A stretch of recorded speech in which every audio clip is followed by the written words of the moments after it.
Assalamualaikum warahmatullahi wabarakatuh. Asyhadu an la ilaha illallah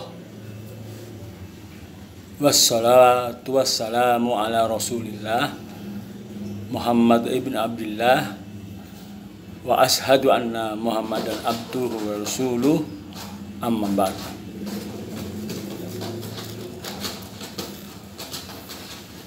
Melanjutkan pembahasan kemarin, mengapa kita harus meninggalkan gaya hidup riba, walaupun gaya hidup riba itu tidak melanggar hukum sipil atau civil law, walaupun tidak membuat Anda ditangkap polisi, tapi semata-mata karena riba itu dilarang oleh Allah dan Rasul-Nya. Rasulullah bersabda, pada riba itu ada 73 pintu dosa. Jadi ada 73 pintu dosa.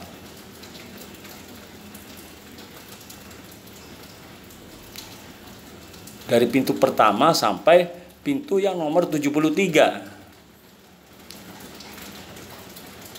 Dan pintu yang paling ringan itu adalah semisal dosa seorang yang menzinai ibu kandungnya sendiri. Bayangkan para hadirin sekalian, kita menzinai ibu kandung kita sendiri. Kita menzinai ayah kandung kita sendiri. Hadis ini diriwayatkan oleh Al-Hakim bab 2 ayat ke-37. Al-Hakim mengatakan bahwa hadis ini sesuai syarat Syaikhain dari Bukhari dan Muslim. Rasulullah SAW juga bersabda, sesungguhnya tidaklah engkau meninggalkan sesuatu karena ketakwaan kepada Allah Ta'ala, kecuali Allah pasti akan memberikan sesuatu sebagai penggantinya yang lebih darinya. Jadi yang lebih baik dari yang Anda tinggalkan itu. Ini hadis ini diriwayatkan oleh Ahmad radhiyallahu anhu. Jadi kita harus menyesuaikan gaya hidup kita sesuai kemampuan kita. Jangan terlalu memaksakan diri untuk memiliki sesuatu dengan jalan yang tidak diridhai Allah. Ingin mobil mewah dengan kredit leasing, padahal uang yang ada di tabungan kita hanya cukup untuk membeli mobil bekas. Tidak apalah, yang penting bisa untuk digunakan oleh seluruh keluarga. Istri kita, anak kita bisa naik kendaraan di jalan tidak kepanasan, tidak kehujanan. Walaupun itu tidak mobil mewah, mobil bagus keluaran produk terbaru tahun ini, tapi itu barokah.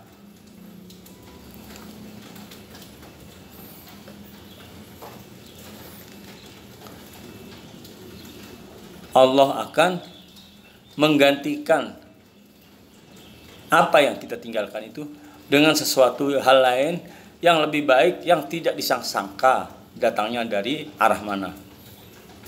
Itulah mengapa kita harus meninggalkan riba dan memilih jalan yang disukai Allah. Wah, repot dong Ustaz, kalau kita nggak pakai ATM, kemana-mana bawa uang tunai, bayar ini, bayar itu.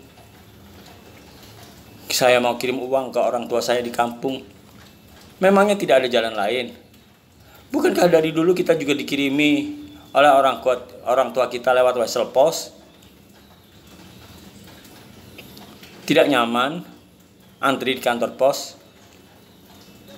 Lebih suka masuk ke bilik ATM, gesek kartu dan mengambil uang secara pribadi, tidak diganggu orang-orang. Para hadirin rahimakumullah, kita ini sedang berusaha mencari jalan surga. Lah, masa kita mau ke surga aja kita mau bersusah payah sedikit aja kita tidak mau. Kita ditunjukin sama Allah jalan ke surga. Kamu kalau mau ke surga, kamu antri di kantor pos.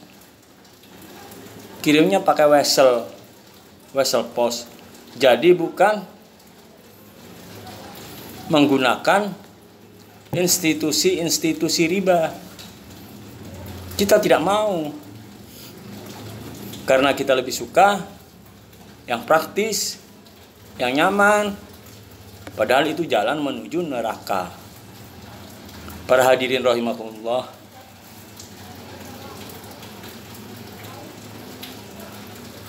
ittaqullah haqqa tuqatih wala tamutunna illa wa antum muslimun. Hai orang-orang beriman, bertakwalah kepada Allah dan janganlah kamu mati dalam keadaan tidak menjalankan syariat-syariat Islam.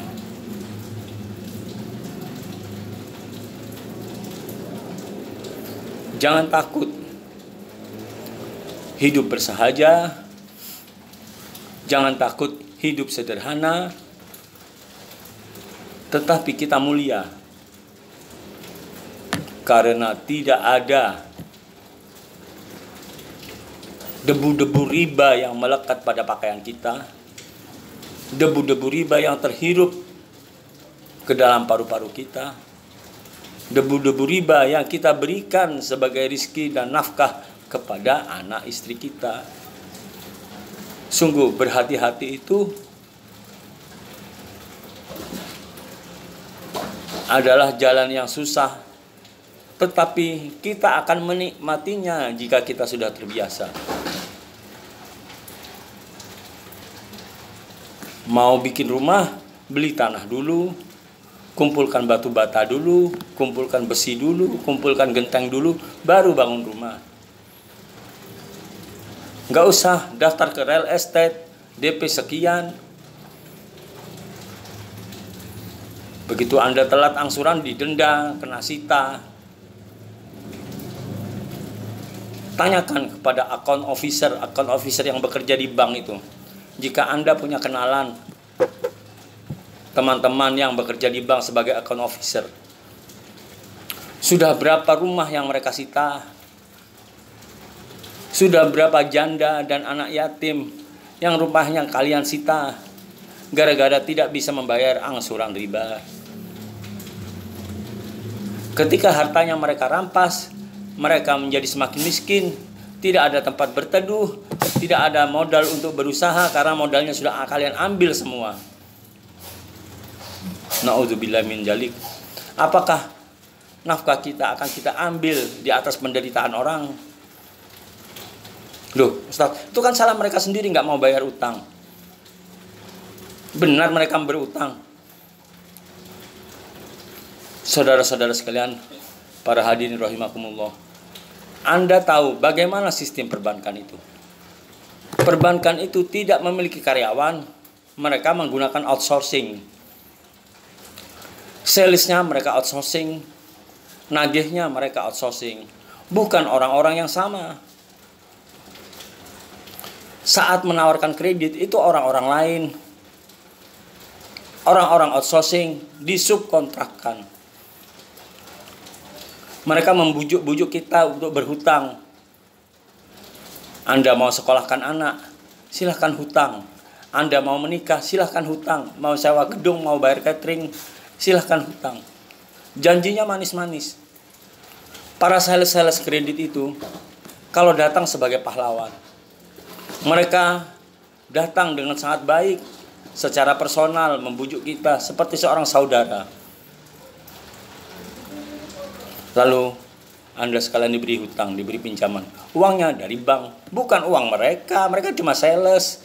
Sales pun bukan karyawan mereka. Mereka cuma sales outsourcing. Cuma dikontrak setahun, 2 tahun. Setelah itu hilang. Jadi jika Anda menjadi nasabah bank, coba Anda cari orang yang dulu menawari Anda hutang atau kredit itu. Sudah tidak ada. Sudah pergi mereka. Ganti orang lagi, ganti perusahaan outsourcing lagi.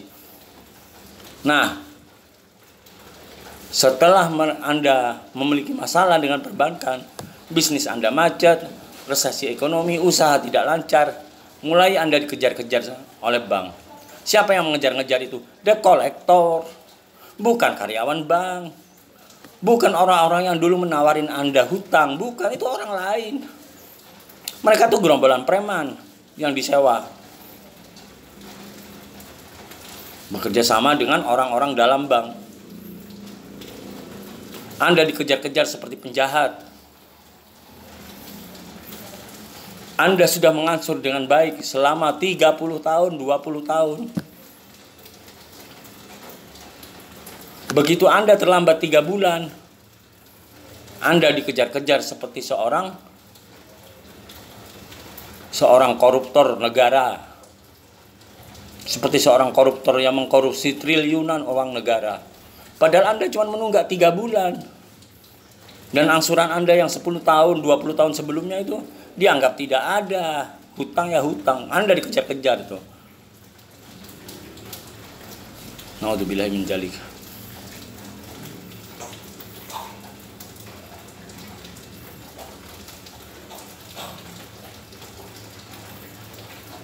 Ustaz, saya tidak meriba, saya tidak membungakan uang. Iya, tapi uang Anda dipakai oleh mereka. Institusi-institusi riba itu sebagai amunisi riba untuk mencekik nasabah yang lain. Anda sama saja. Orang yang menerima riba, yang menyerahkan riba, dan 2 saksi yang mencatat, mereka itu semua sama. Neraka jahanam tempatnya. Astagfirullahaladzim.